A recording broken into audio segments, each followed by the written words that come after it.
Assalamualaikum warahmatullahi wabarakatuh. Perkenalkan, kami dari kelompok D akan mempresentasikan hasil diskusi kelompok kami.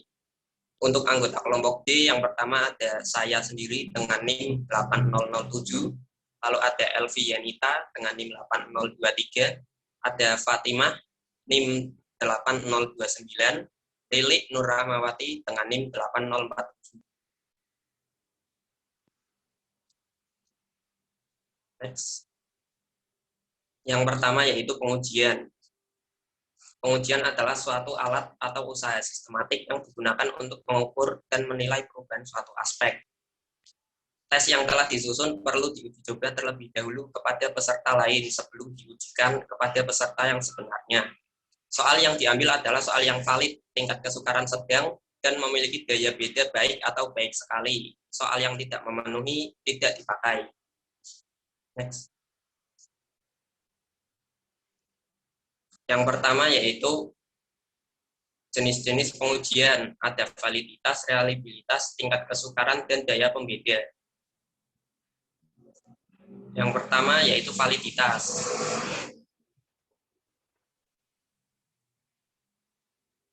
Validitas adalah pengujian apakah soal tersebut sesuai dengan materi apa yang akan diukur.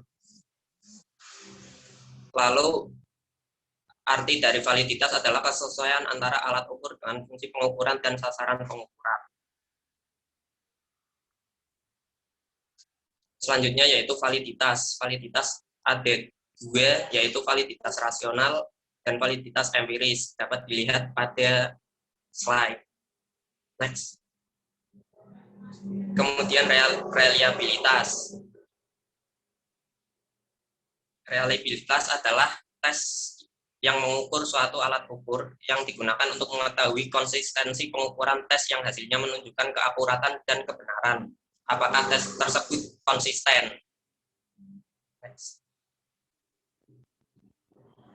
Reliabilitas ada dua, yaitu reliabilitas eksternal dan internal. Dapat dilihat pada slide. Ya.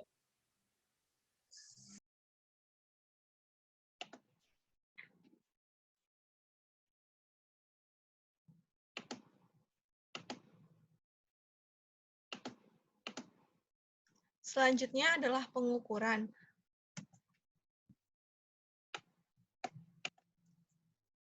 Pengukuran atau measurement adalah suatu proses pengumpulan data melalui pengamatan empiris untuk mengumpulkan informasi yang relevan dengan tujuan yang telah ditentukan menurut Changleusi 1995. Nah, terdapat dua karakteristik dari measurement diantaranya yaitu penggunaan angka atau skala tertentu dan menurut suatu aturan formal atau formula tertentu.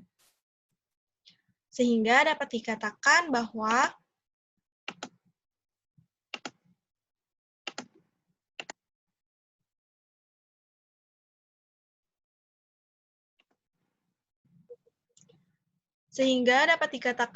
pengukuran atau measurement dalam dunia pendidikan adalah mengukur atribut atau karakteristik peserta didik, di mana yang diukur ini adalah karakteristik dari peserta didik, bukan peserta didiknya. Nah, dalam pengukuran pendidikan terdapat beberapa hal. Yang pertama yaitu untuk mengukur ciri terpendam yang tidak kelihatan yang dimiliki oleh para peserta. Yang kedua, mengukur ciri terpendam yang tidak terlihat dan yang kita berikan pada para peserta, dan stimulus yang terdiri dari uji tes dan kuesioner yang tepat. Para peserta memberikan responsi terhadap stimulus itu dengan berharap bahwa responsi tersebut mencerminkan dengan benar ciri dari terpendam yang ingin kita ukur. Dan yang keempat adalah responsi yang terlihat diberikan skor yang dapat ditafsirkan dengan memadai. Nah, terdapat prosedur pengukuran di mana prosedur pengukuran ini dapat dilakukan secara tertulis, lisan, dan observasi penampilan atau proses. Nah, di sini untuk pengukuran dapat dilakukan untuk menentukan posisi seseorang di dalam kelompoknya, atau bisa kita sebut dengan pengukuran acuan norma. Dan untuk pengukuran untuk menentukan ketercapaian tujuan pembelajaran dalam artian khusus atau indikator pembelajaran yang telah ditentukan, kita bisa menjadi patokannya adalah pengukuran acuan patokan. Nah, fungsi pengukuran tersendiri yaitu ada 4. Yang pertama yaitu sebagai fungsi pemetaan, fungsi seleksi, fungsi diagnostik, dan fungsi pengukur keberhasilan. Nah, terdapat kesalahan pengukuran. Nah, kesalahan pengukuran biasanya dapat dikategorikan menurut teori. Yang pertama yaitu menurut teori tes klasik dan teori respon butir. Dalam pengukuran terdapat dua macam kesalahan, yaitu kesalahan sistematis dan kesalahan acak, di mana kesalahan yang bersifat sistematis dapat disebabkan oleh orang yang mengukur atau alat ukur instrumennya. Sedangkan untuk kesalahan acak tidak memiliki pola secara sistematis, sehingga kesalahan acak ini bisa disebabkan oleh kesalahan dalam menentukan sampel isi tes dan adanya variasi emosi seseorang yang bersifat acak.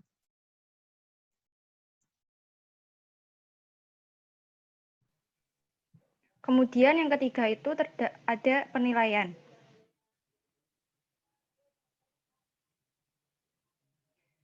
Nah, penilaian sendiri yang dimaksud dalam pembelajaran itu merupakan proses pengumpulan dan pengolahan informasi untuk mengukur pencapaian hasil belajar peserta didik. Nah, penilaian ini itu mencakup seperti penilaian otentik, penilaian diri, penilaian berbasis portofolio, kemudian ada ulangan harian, ulangan tengah semester, ulangan akhir semester, ujian tingkat kompetensi, ujian mutu tingkat kompetensi, ujian nasional, dan juga ujian sekolah. Next.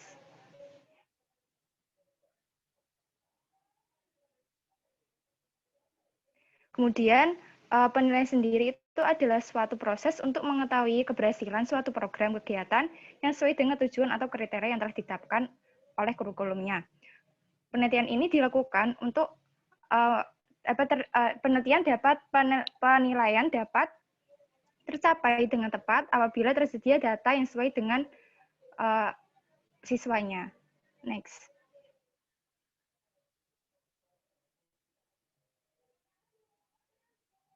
Kemudian ada penilaian pada kurikulum.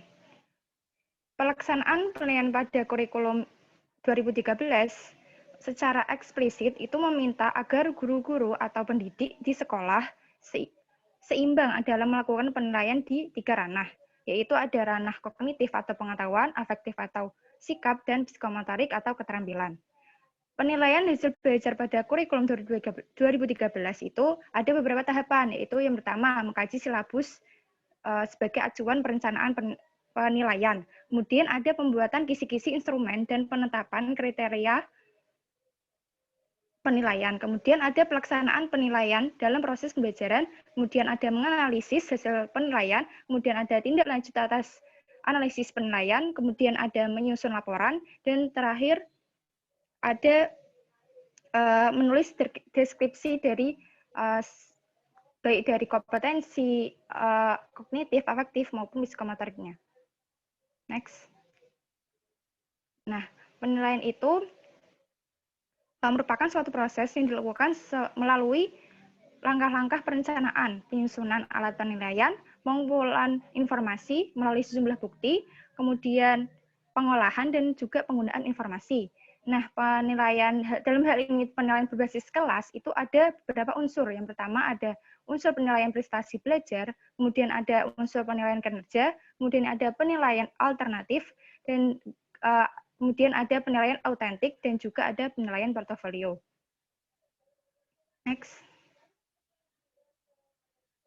Nah, penilaian sendiri itu ada beberapa prinsip yang tercantum dalam Perkemendikbud nomor 66 tahun 2013 tentang standar penilaian pendidikan.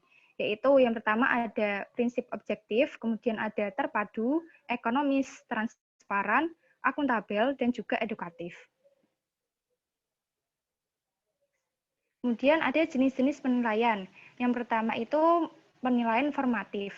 Penilaian formatif ini digunakan untuk dilakukan ketika di akhir belajar, di akhir semester, misalnya di akhir satu bulan atau di pertengahan semester atau di akhir semester. Kemudian ada penilaian diagnotis.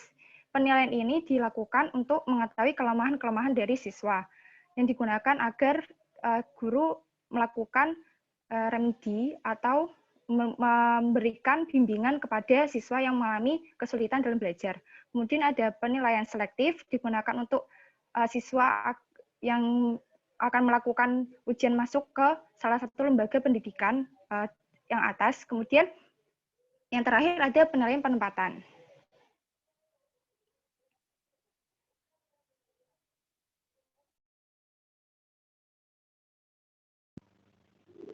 Selanjutnya yaitu evaluasi.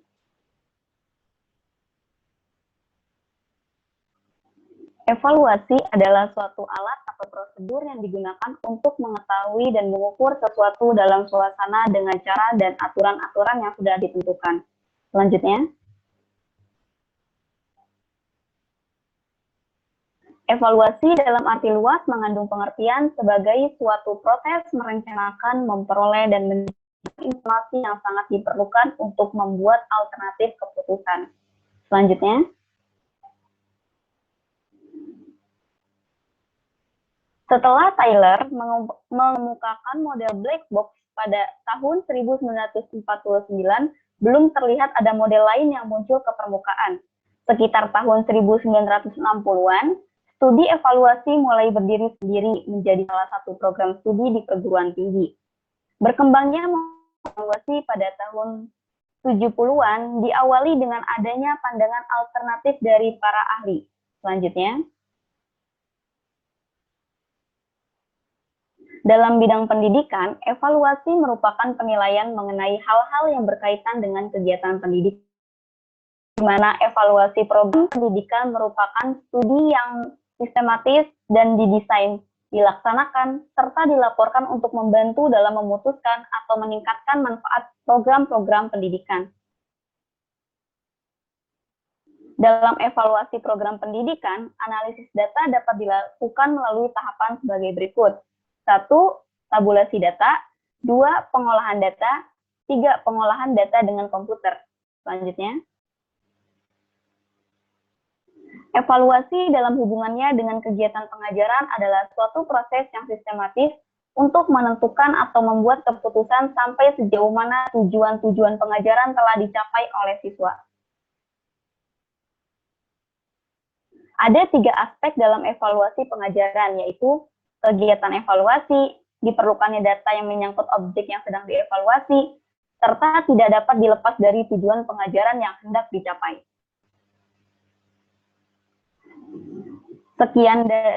Sekian presentasi dari kelompok kami. Mohon maaf bila ada kesalahan.